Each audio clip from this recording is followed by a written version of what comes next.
ನಮಸ್ತೆ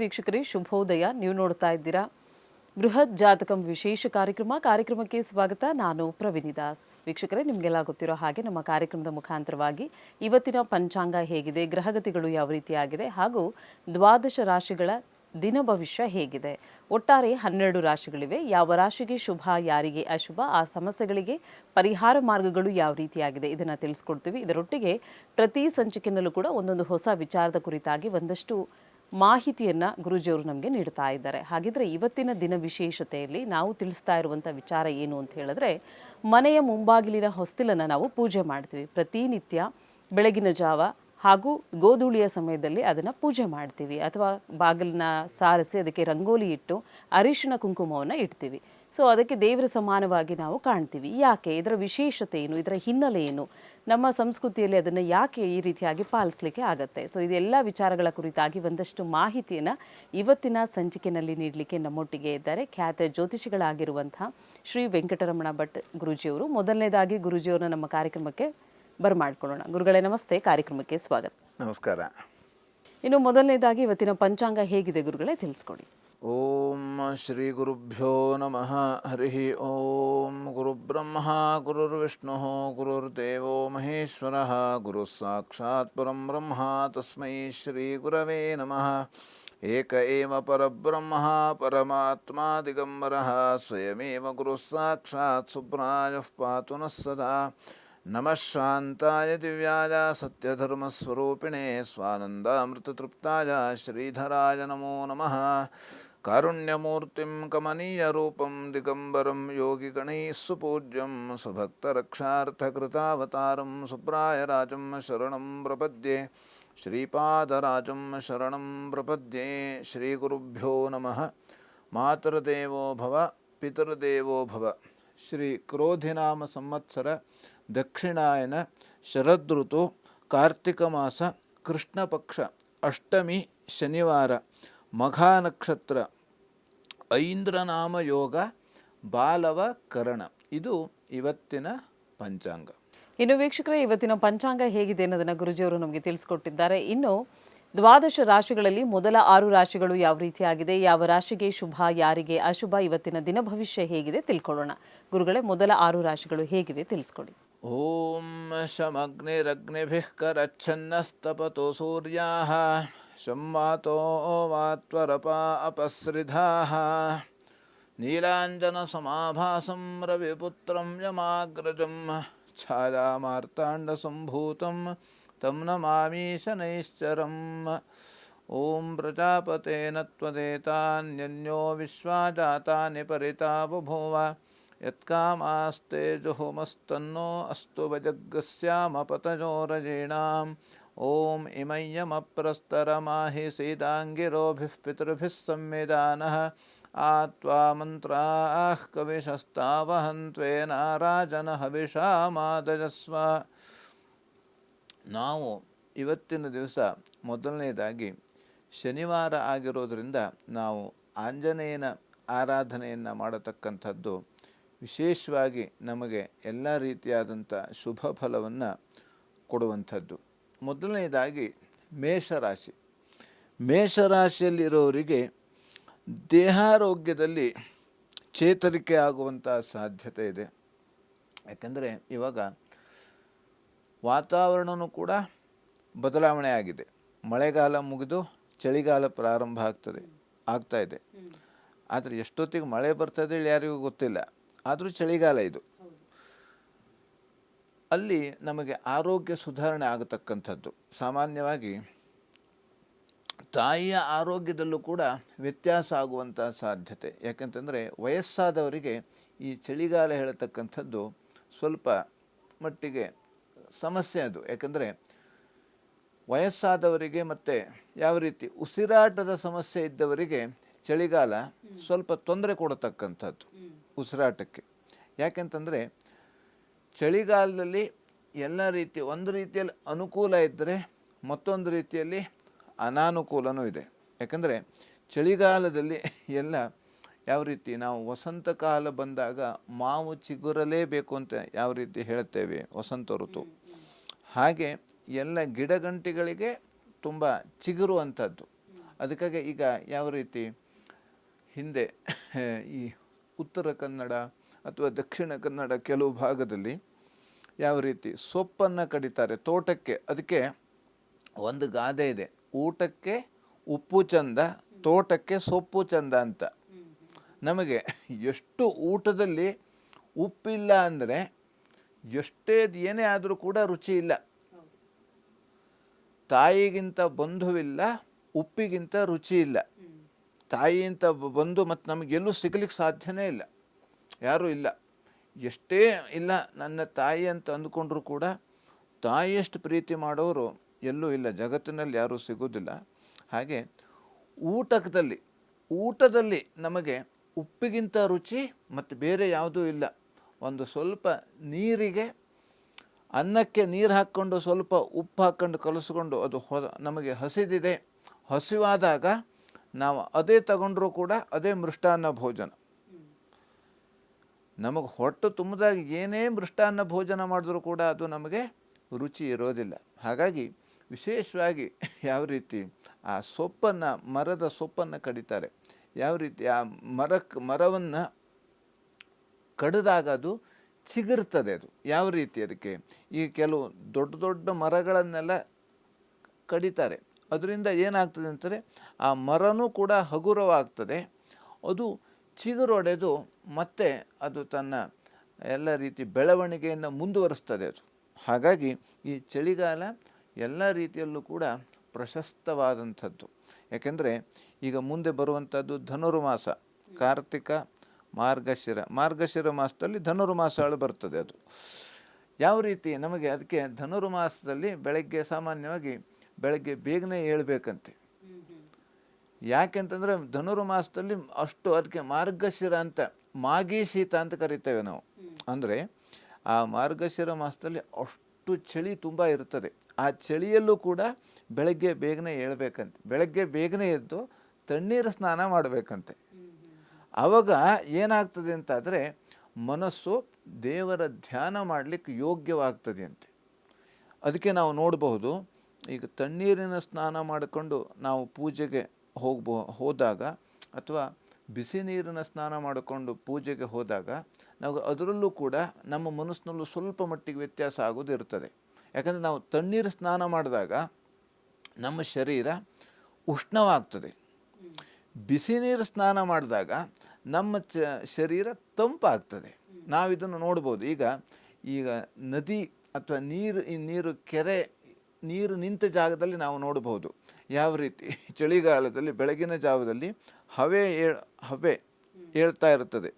ಉಗಿ ಅಂತ ನಾವೇನು ಕರಿತೇವೆ, ಅದು ಏಳ್ತಾ ಇರ್ತದೆ. ಅಂದರೆ ಅದು ಭೂಮಿಯಲ್ಲಿ ಆ ರೀತಿ ಉಷ್ಣ ಇರೋದರಿಂದ ಅದು ಮೇಲ್ಗಡೆ ಆವಿ ಆಗ್ತಾ ಇರತಕ್ಕಂಥದ್ದು. ಹಾಗಾಗಿ ವಿಶೇಷವಾಗಿ ನಮಗೆ ಆರೋಗ್ಯದಲ್ಲೂ ಕೂಡ ಸುಧಾರಣೆ ಆಗತಕ್ಕಂಥದ್ದು, ಸ್ವಲ್ಪ ಮಟ್ಟಿಗೆ ಆರೋಗ್ಯದಲ್ಲಿ ವ್ಯತ್ಯಾಸ ಆಗುವಂಥ ಸಾಧ್ಯತೆ ಇದೆ.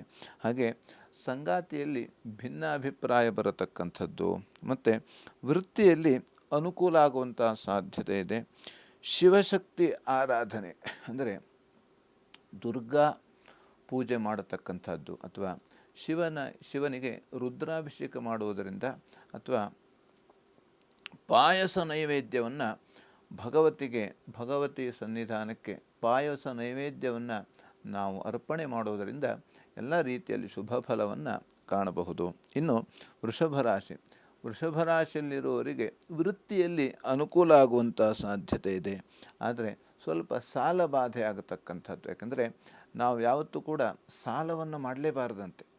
ನಮಗೆ ಎಲ್ಲ ರೀತಿ ಗಾದೆ ನಾವು ಕೇಳ್ತಾ ಇರ್ತೇವೆ, ಸಾಲವೇ ಶೂಲಕ್ಕೆ ಕಾರಣ. ಆದಷ್ಟು ನಾವು ಸಾಲವನ್ನು ಮಾಡಬಾರದು. ಯಾಕೆಂದರೆ ಈ ಸಾಲ ಹೇಳತಕ್ಕಂಥದ್ದು ನಮ್ಮ ಆರೋಗ್ಯದಲ್ಲಿ ವ್ಯತ್ಯಾಸ ಮಾಡತಕ್ಕಂಥದ್ದು.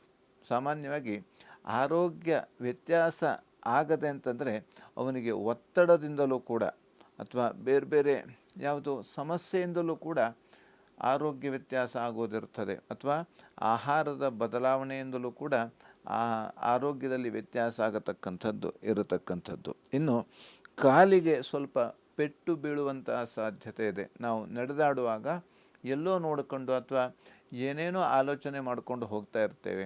ಆದಷ್ಟು ನಾವು ಕಾಲು ಬುಡ ನೋಡಿಕೊಂಡು ನಡಿಬೇಕು. ಅದಕ್ಕೆ ತಗ್ಗಿ ಬಗ್ಗಿ ನಡಿಬೇಕು ಅಂತ ಹೇಳ್ತಾರೆ. ನಾವು ತಗ್ಗಿ ಬಗ್ಗಿ ನಡೆದಾಗ ನಾವು ಬೀಳೋದಿಲ್ಲ.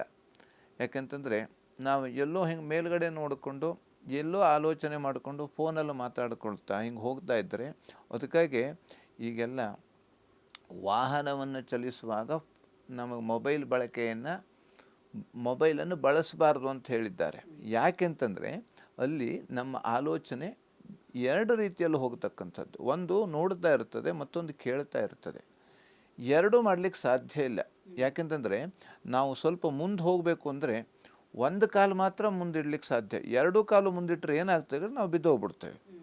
ಅದಕ್ಕಾಗಿ ಒಂದೇ ಕಾಲು ಮುಂದಿಡು. ಹಾಗೆ ನಾವು ಕೂಡ ಚಲಿಸುವಾಗ, ವಾಹನವನ್ನು ಚಲಿಸುವಾಗ ನಾವು ಆದಷ್ಟು ಈ ಮೊಬೈಲನ್ನು ಬಳಸಬಾರ್ದು. ಹಾಗೆ ನಡೆದಾಡುವಾಗಲೂ ಹಾಗೆ ಆಗ್ತದೆ. ಈಗ ನಾವು ಕೆಲವು ನೋಡ್ತಾ ಇರ್ತೇವೆ, ಫೋನಲ್ಲಿ ಮಾತಾಡ್ಕೊಳ್ತಾ ಅವರು ರೋಡ್ ಕ್ರಾಸ್ ಮಾಡ್ತಾ ಇರ್ತಾರೆ. ಅವಾಗ ಏನಾಗ್ತದೆ, ಅವ್ರಿಗೆ ಯಾರು ಮುಂದೆ ಬರ್ತಾರೆ ಅಂತ ಲಕ್ಷ್ಯ ಇರೋದಿಲ್ಲ, ಆ ಫೋನಲ್ಲಿ ಇರ್ತದೆ. ಯಾಕೆಂದರೆ ನಮ್ಮ ಮನಸ್ಸು ಒಂದೇ ರೀತಿಯಲ್ಲಿ ಆಲೋಚನೆ ಮಾಡಲಿಕ್ಕೆ ಸಾಧ್ಯ. ಅದು ಸ್ಪಷ್ಟವಾಗಿ ಸರಿಯಾಗಿ ಆಲೋಚನೆ ಮಾಡತಕ್ಕಂಥದ್ದು ಒಂದೇ ರೀತಿಯಲ್ಲಿ. ಒಂದು ಕೇಳುವುದು ಅಥವಾ ಇನ್ನೊಂದು ನೋಡುವುದು, ಎರಡೇ ಸಾಧ್ಯ ಮನಸ್ಸಿಗೆ. ಯಾಕೆಂತಂದರೆ ಅದನ್ನು ಕೇಳಿದಾಗ ಅಲ್ಲಿ ಆಲೋಚನೆ ಹೋಯಿತು, ನೋಡಿದಾಗ ಇಲ್ಲಿ ಆಲೋಚನೆ ಬಂತು. ಯಾಕೆಂದರೆ ಆಲೋಚನೆ ಹೇಳ್ತಕ್ಕಂಥ ಅದಕ್ಕೆ ಮನಸ್ಸಿಗೆ ಸಂಬಂಧಪಟ್ಟಂಥದ್ದು. ಯಾಕೆಂದರೆ ನಾವು ಅದಕ್ಕೆ ಅಲ್ಲಿ ಕೆಲವು ನಾವು ನೋಡಿರ್ತೇವೆ, ಅವ್ರು ನಮ್ಮನ್ನು ನೋಡಿದ್ರು ಮಾತಾಡಲಿಲ್ಲ ಅಂತ ಹೇಳ್ತೇವೆ. ಅಲ್ಲಿ ಮದುವೆ ಮನೆಗೆ ಹೋಗಿರ್ತೇವೆ, ನಮ್ಮನ್ನು ನೋಡಿದ್ರು ಅವ್ರು ಮಾತಾಡಲಿಲ್ಲ, ನಮಗಷ್ಟು ಬೇಜಾರಾಯಿತು. ಯಾಕೆಂದರೆ ಅವ್ರ ಆಲೋಚನೆ ಬೇರೆ ಇತ್ತು, ಕಣ್ಣು ನೋಡ್ತಾ ಇದ್ದಿದ್ದು ಹೌದು. ಯಾಕೆಂದರೆ ಎಲ್ಲದಕ್ಕೂ ಎಲ್ಲ ಇಂದ್ರಿಯಕ್ಕೂ ಕಾರಣ ಯಾವುದು ಕಂಡ್ರೆ ಮನಸ್ಸು. ಆ ಮನಸ್ಸು ಇದ್ದಲ್ಲ ಮಾತ್ರ ನಮಗೆ ಅದ್ರ ಬಗ್ಗೆ ಗೊತ್ತಾಗತಕ್ಕಂಥದ್ದು. ಅಲ್ಲಿ ನಮಗೆ ಮನಸ್ಸು ಇಲ್ಲ ಹೇಳಾದರೆ ನಮ್ಮ ಆಲೋಚನೆ ಬೇರೆ ಕಡೆ ಹೋಗತಕ್ಕಂಥದ್ದು. ಹಾಗಾಗಿ ಕಾಲಿಗೆ ಓಡಾಡುವಾಗ ಅಥವಾ ಏನೋ ಗಾಯ ಆಗಿದೆ, ಆ ಸಂದರ್ಭದಲ್ಲಿ ಏನೋ ಗಾಯ ಆದಾಗ ಅದರಲ್ಲಿ ಸೊಳ್ಳೆ ಅಥವಾ ನೊಣ ಕುಳಿತುಕೊಂಡು ಮತ್ತು ಅದು ಹರಡುವ ಸಾಧ್ಯತೆ ಇರತಕ್ಕಂಥದ್ದು. ಹಾಗಾಗಿ ಈಗ ಶುಗರ್ ಇದ್ದವರು ಅಥವಾ ಕಾಲಿಗೆ ಗಾಯ ಇದ್ದರೆ ಅದನ್ನು ಆದಷ್ಟು ಜಾಗ್ರತೆಯಿಂದ ಯಾವ ರೀತಿ ಬ್ಯಾಂಡೇಜನ್ನು ಹಾಕುವಂಥದ್ದು ಅಥವಾ ಕಾಲಿಗೆ ನೀರು ತಾಗಿಸದೇ ಇರತಕ್ಕಂಥದ್ದು ತುಂಬ ಮುಖ್ಯವಾಗಿರತಕ್ಕಂಥದ್ದು. ಹಾಗೆ ಗಂಟಲು ಬೇನೆ ಬರತಕ್ಕಂಥ ಸಾಧ್ಯತೆ ಅಂದರೆ ನಾವು ಆದಷ್ಟು ಈ ಕೋಲ್ಡ್ ಡ್ರಿಂಕ್ಸು ಅಥವಾ ಬೇರೆ ಯಾವುದೋ ಪಾನೀಯ, ಇದು ಯಾವುದೇ ಹೊರಗಡೆ ಯಾವುದೋ ಐಟಮ್ಸನ್ನು ನಾವು ತಿಂದಿರ್ತೇವೆ, ಅದರಿಂದ ಗಂಟಲಿಗೆ ತೊಂದರೆ ಆಗುವಂಥ ಸಾಧ್ಯತೆ ಇದೆ. ಹಾಗಾಗಿ ಇವತ್ತಿನ ದಿವಸ ಆದಷ್ಟು ನಾವು ಹೊರಗಡೆ ಕರಿದ ಪದಾರ್ಥವನ್ನು ನಾವು ತಿನ್ನಬಾರದು.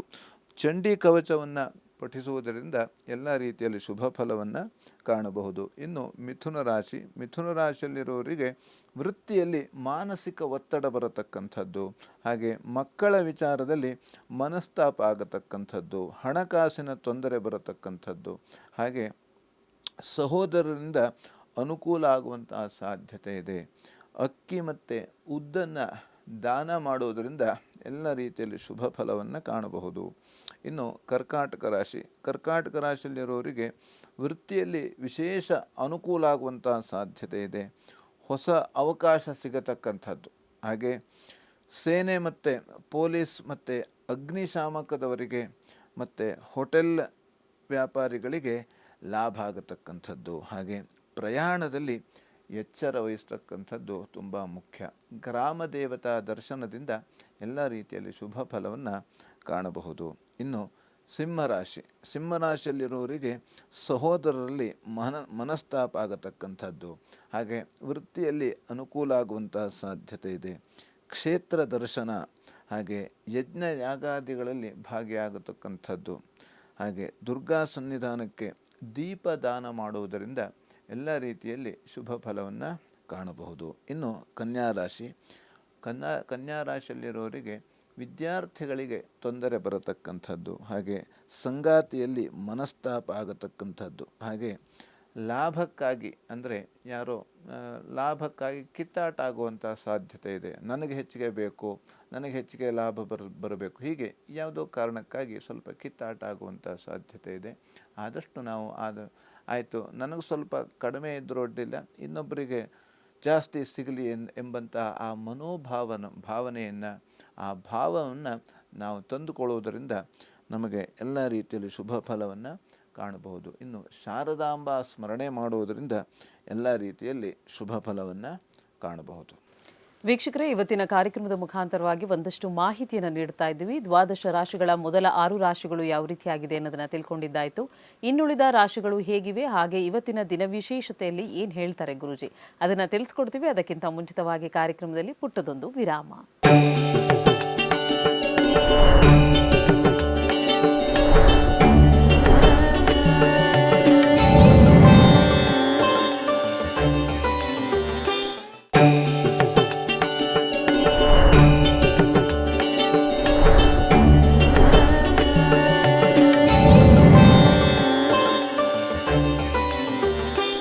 ವಿರಾಮದ ಬಳಿಕ ಕಾರ್ಯಕ್ರಮಕ್ಕೆ ಮತ್ತೊಮ್ಮೆ ಸ್ವಾಗತ. ವೀಕ್ಷಕರೇ, ಇವತ್ತಿನ ಕಾರ್ಯಕ್ರಮದ ಮುಖಾಂತರವಾಗಿ ಒಂದಷ್ಟು ಮಾಹಿತಿಯನ್ನು ಪಡ್ಕೊಳ್ತಾ ಇದ್ದೀವಿ. ದ್ವಾದಶ ರಾಶಿಗಳ ಮೊದಲ 6 ರಾಶಿಗಳು ಹೇಗಿತ್ತು ಅನ್ನೋದನ್ನು ನಾವು ತಿಳ್ಕೊಂಡಿದ್ದಾಯಿತು. ಇನ್ನುಳಿದ 6 ರಾಶಿಗಳು ಯಾವ ರೀತಿಯಾಗಿದೆ, ಯಾವ ರಾಶಿಗೆ ಶುಭ, ಯಾರಿಗೆ ಅಶುಭ ತಿಳ್ಕೊಳ್ಳೋಣ.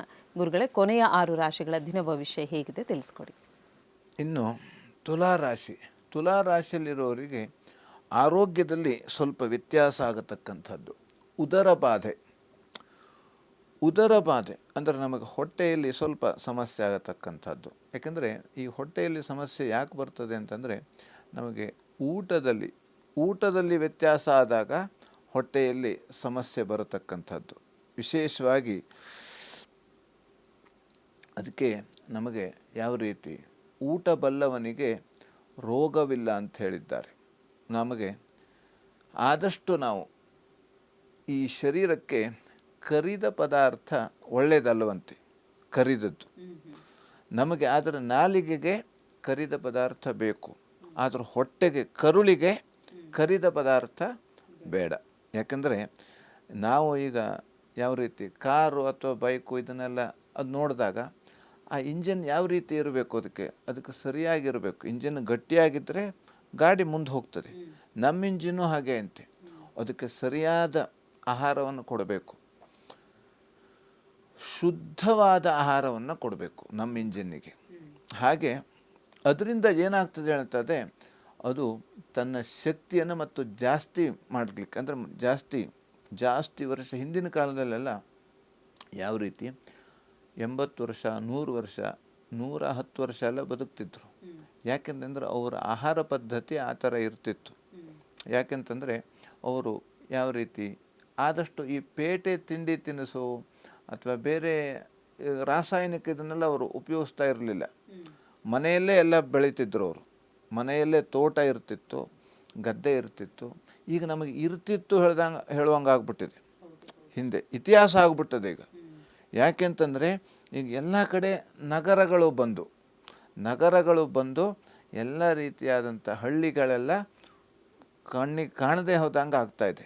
ನಾವು ಯಾವ ರೀತಿ ಈ ವಿಮಾನಲ್ಲಿ ಹೋಗಬೇಕಾದ್ರೆ ಆ ಮೋಡಗಳಿಗೆ ಕಣ್ಣಿಗೆ ಕಾಣದೇ ಹೋಗ್ತದೆ, ಹಂಗೆ ಆಗ್ತಾಯಿದೆ ನಮ್ಮ ಪರಿಸ್ಥಿತಿ. ಆದರೆ ಇದು ಹಿಂಗೆ ಆಗಬಾರ್ದು. ಯಾಕಂದರೆ ಇದು ನಮ್ಮ ಕೈಯಲ್ಲೇ ಇರತಕ್ಕಂಥದ್ದು. ಅದಕ್ಕೆ ಅಂಗೈ ಹುಣ್ಣಿಗೆ ಕನ್ನಡಿ ಬೇಕಂತ ಗಾದೆ ಯಾವ ರೀತಿ ಇದೆ, ಹಾಗೆ ನಮಗೆ ಆ ಒಂದು ಸಮಸ್ಯೆ ಆಗಿದೆ, ಅದನ್ನು ನಾವು ಸರಿಪಡಿಸ್ಕೊಳ್ಳೋದು ಯಾವ ರೀತಿಯಿಂದ ಅಂದರೆ, ಅದನ್ನು ನಾವೇ ಎಲ್ಲರೂ ಕೂಡ ಒಗ್ಗಟ್ಟಾಗಿ ಈ ಒಂದು ಯಾವ ರೀತಿ ಜ್ವಲಂತ ಸಮಸ್ಯೆ ಇದು. ಯಾಕೆಂದರೆ ಈಗ ನಮಗೆ ಗೊತ್ತಾಗೋದಿಲ್ಲ. ಈಗ ನಮಗೆ ಪೆಟ್ರೋಲ್ ಬೇಕು ಅಥವಾ ಚಿನ್ನ ಬೇಕು ಅಂತ ಭೂಮಿಯನ್ನು ಅಗದು ಎಲ್ಲ ನಾವು ಹಂಗೆ ಆಗುತ್ತಾ ಇದ್ದರೆ ಮುಂದೆ ನಮಗೆ ಏನು ಮಾಡ್ತೇವೆ? ನಾವೇ ಮುಂದೆ ಇರೋರು ನಾವೇ, ಅಥವಾ ನಾವು ಇರ್ತೇವೆ ಬಿಡ್ತೇವೆ ನಮಗೂ ಗೊತ್ತಿಲ್ಲ. ಮುಂದೆ ಆ ಮುಂದಿನ ಪೀಳಿಗೆಗೆ ಅನುಕೂಲ ಆಗಬೇಕು ಅಂತಾದರೆ ಯಾವ ರೀತಿ ಇರಬೇಕು? ನಾವು ಆದಷ್ಟು ಈ ಪ್ರಕೃತಿಗೆ ನಾವು ತೊಂದರೆ ಕೊಡಬಾರದು. ಪ್ರಕೃತಿ ವಿಕೋಪದಿಂದಲೇ ನಮಗೆ ಎಲ್ಲ ಕಾಲಗಳು ಕೂಡ ಬದಲಾಗ್ತಾ ಇದೆ. ಯಾಕಂದರೆ ಹಿಂದಿನ ಕಾಲದಲ್ಲಿ ಚಳಿಗಾಲದಲ್ಲಿ ಮಳೆ ಬರುವುದಿಲ್ಲಾಗಿತ್ತು. ಅಂದರೆ ಆ ಮಳೆಗಾಲದಲ್ಲಿ ಮಳೆ ಬರ್ತಿತ್ತು, ಚಳಿಗಾಲದಲ್ಲಿ ಚಳಿ, ಬೇಸಿಗೆ ಕಾಲದಲ್ಲಿ ಬಿಸಿಲು ಬರ್ತಿತ್ತು. ಈಗ ಎಲ್ಲವೂ ವ್ಯತ್ಯಾಸ ಆದ ಕಾರಣ ನಾವೇ ಅದನ್ನು ಮಾಡ್ಕೊಂಡಿದ್ದು. ಹಾಗಾಗಿ ವಿಶೇಷವಾಗಿ ಕಿಡ್ನಿ ಸ್ಟೋನು ಅಥವಾ ಬೆನ್ನೋವು ಸಾಧ್ಯತೆ ಮತ್ತು ಮೂಳೆ ನೋವು ಬರತಕ್ಕಂಥದ್ದು, ಮೂಳೆಗೆ ಸಂಬಂಧಪಟ್ಟಂಥ ಸಮಸ್ಯೆ ನೋವು ಬರತಕ್ಕಂಥದ್ದು. ಆದ್ದರಿಂದ ದುರ್ಗಾ ದೀಪ ನಮಸ್ಕಾರ ಮಾಡೋದರಿಂದ ಎಲ್ಲ ರೀತಿಯಲ್ಲಿ ಶುಭ ಫಲವನ್ನು ಕಾಣಬಹುದು. ಇನ್ನು ವೃಶ್ಚಿಕ ರಾಶಿಯಲ್ಲಿರೋರಿಗೆ ಕಣ್ಣಿನ ಬಾಧೆ ಸ್ವಲ್ಪ ಕಣ್ಣಿನ ಸಂಬಂಧಪಟ್ಟಂಥ ನೋವು ಬರುವಂತಕ್ಕಂಥದ್ದು, ಹಾಗೆ ಮಕ್ಕಳಿಂದ ಕಿರಿಕಿರಿ ಆಗತಕ್ಕಂಥದ್ದು, ಮಾನಸಿಕ ಒತ್ತಡ ಬರತಕ್ಕಂಥದ್ದು, ಹಾಗೆ ಸ್ತ್ರೀಯರಿಗೆ ಸ್ವಲ್ಪ ಉದರ ಬಾಧೆ ಬರತಕ್ಕಂಥ ಸಾಧ್ಯತೆ, ಹಾಗೆ ಅಮ್ಮನವರಿಗೆ ಬಿಳಿ ಪುಷ್ಪದಾನ ಮಾಡುವುದರಿಂದ ಯಾವ ರೀತಿ ಆ ತಾಯಿಯ ದೇವಸ್ಥಾನಕ್ಕೆ ದುರ್ಗಾ ಹಾಗೆ ಯಾವುದೇ ರೀತಿ ತಾಯಿಯ ದೇವಸ್ಥಾನಕ್ಕೆ ಬಿಳಿ ಪುಷ್ಪದಾನ ಮಾಡುವುದರಿಂದ ಎಲ್ಲ ರೀತಿಯಲ್ಲಿ ಶುಭ ಫಲವನ್ನು ಕಾಣಬಹುದು.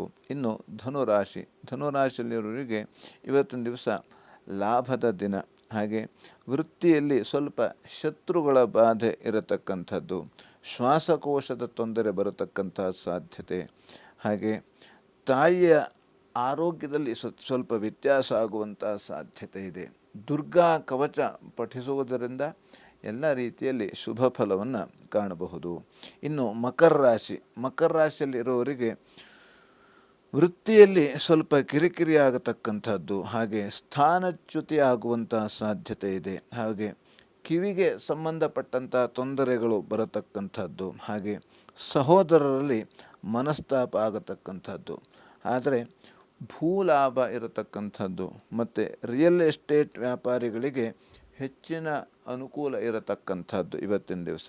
ಆದ್ದರಿಂದ ದುರ್ಗಾ ಸನ್ನಿಧಾನಕ್ಕೆ ರುದ್ರಾಭಿಷೇಕ ಮಾಡುವುದರಿಂದ ಎಲ್ಲ ರೀತಿಯಲ್ಲಿ ಶುಭ ಫಲವನ್ನು ಕಾಣಬಹುದು. ಇನ್ನು ಕುಂಭರಾಶಿ, ಹಾಗೆ ಆಹಾರ ಮತ್ತು ನೀರಿನಲ್ಲಿ ಸ್ವಲ್ಪ ವ್ಯತ್ಯಾಸ ಆಗುವಂಥ ಸಾಧ್ಯತೆ ಇದೆ, ಸಹೋದರರ ಸಹಕಾರ ಸಿಗತಕ್ಕಂಥದ್ದು, ಹಾಗೆ ಸಾಹಸ ಕಾರ್ಯಗಳನ್ನು ಸುಲಭವಾಗಿ ಜಯಿಸುವಂಥ ಸಾಧ್ಯತೆ ಇದೆ.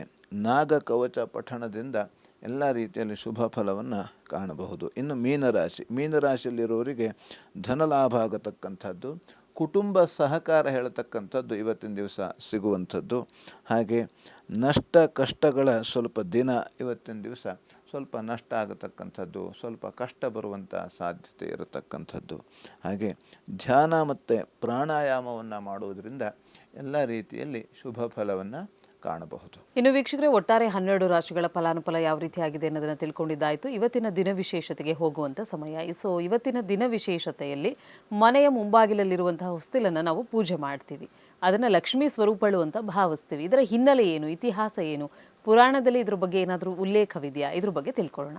ಗುರುಗಳೇ, ಇವತ್ತಿನ ದಿನ ವಿಶೇಷತೆ. ನಾವು ಪ್ರತಿಯೊಬ್ಬರು ಕೂಡ ಅಂದರೆ ಮನೆಯಲ್ಲಿ ಹೊಸ್ತಿಲು ಪೂಜೆ ಮಾಡಲೇಬೇಕು ಬೆಳಗ್ಗೆ. ಅದಕ್ಕಾಗಿ ಹಿಂದಿನ ಕಾಲದಲ್ಲ ಏನು ಮಾಡ್ತಿದ್ದು ಅಂದರೆ ಅದಕ್ಕೆ ಪ್ರಧಾನ ಬಾಗಿಲು ಅಂತ ಕರೀತಾರೆ. ಆ ಪ್ರಧಾನ ಬಾಗಿಲನ್ನು ಏನು ಮಾಡ್ತಿತ್ತು ಅಂತಂದರೆ ಸ್ವಲ್ಪ ತಗ್ಗಿ, ಸ್ವಲ್ಪ ಸಣ್ಣದಾಗಿ ಚಿಕ್ಕದಾಗಿ ಮಾಡ್ತಿದ್ರು. ಯಾಕೆಂತಂದರೆ ಅಲ್ಲಿ ನಾವು ಹೋಗಬೇಕು, ಬಗ್ಗಿ ಹೋಗಬೇಕು.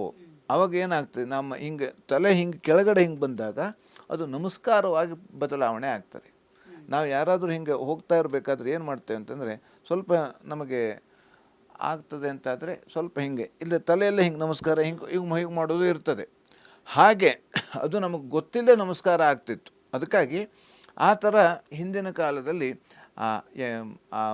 ಯಾವ ರೀತಿ ಹೊಸ್ತಿಲು ಅಥವಾ ಯಾವ ರೀತಿ ನಮಗೆ ಆ ಹೊಸ್ತಿಲನ್ನು ಈಗಿನ ಕಾಲದಲ್ಲಿ ಏನು ಆಗಿಬಿಟ್ಟಿದೆ ಕೇಳಿದ್ರೆ ಎಲ್ಲ ಬಾಗಿಲು ಕೂಡ ಒಂದೇ ಆಗಿಬಿಟ್ಟಿದೆ, ಬೇರೆ ಬೇರೆ ಬದಲಾವಣೆ. ಅದು ನಮಗೆ ಆಗಬಾರ್ದು. ಯಾಕೆಂತಂದರೆ ಅಲ್ಲಿ ಅಷ್ಟಲಕ್ಷ್ಮಿಯರು ಇರ್ತಾರೆ ಪ್ರತಿಯೊಬ್ಬರ ಅದಕ್ಕಾಗಿ ಪ್ರಧಾನ ಬಾಗಿಲು ಅಷ್ಟಲಕ್ಷ್ಮಿಯರ ಸ್ವರೂಪ ಅದು. ಅದಕ್ಕೆ ವಾಸ್ತು ಲಕ್ಷ್ಮಿ ಅಂತ ಕರೀತಾರೆ.